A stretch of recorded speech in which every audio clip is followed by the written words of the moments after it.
তাজমহল পৃথিৱী বিখ্যাত এনেকে মুখস্থ কৰিব ত্ৰিকোণমিতিৰ এইখিনি বস্তু আমাৰ চবৰে কনফিউজ হৈ থাকো বাট এইখিনি মুখস্থ কৰিব একদম ইজি জাষ্ট ট্ৰিক এটা মুখস্থ কৰিব লাগে আমি পি মানে জানো পি মানে লম্ব বি মানে ভূমি বা বেছ আৰু এইচ মানে হাইপোটেনাছ বা কৰ্ণ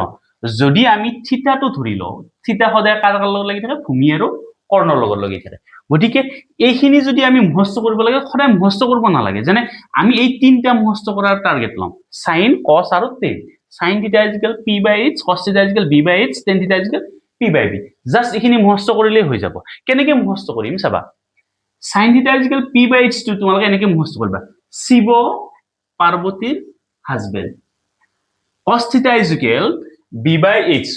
কলিং বেলত হাজিৰ কলিং বেলটো দবাই দিছা বাস কি কৰিছে মানুহ হাজিৰ হৈ গৈছে then tan theta is equal p by b মতলব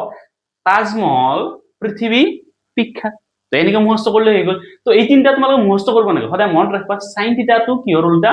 cosecৰ উল্টা sin থিটা যদি p by h হয় এটো কিমান হ'ব h by p then cos theta যদি b by h হয় cos থিটা সদায় secৰ উল্টা তো sec মানে কিমান হ'ব h by b